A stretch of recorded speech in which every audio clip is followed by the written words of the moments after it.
Истиғфар дегеніміз жасаған күнә мен қателіктер үшін Алла тағаладан кешірім сұрау. Құран кәрімде жасаған жаманшылықтарынан пұшайман болып тәубемен және истиғфар жасағандарды мақтауда. Дерек көздерінде истиғфар дұғасы деген арнайы бір дұға жоқ. Алайда мазмұны жағынан истиғфар мағынасын білдіретін көптеген дұғалар бар.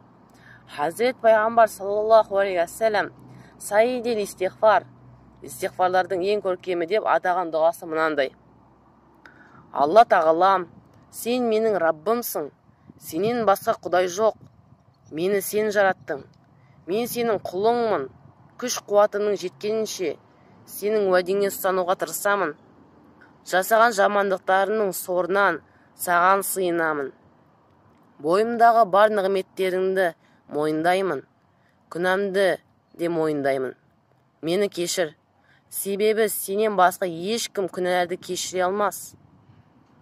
Адамның Раббысына бет бұрып іштей жасаған кез келген кешірім тілеу дұғасы истиғфарға жатады.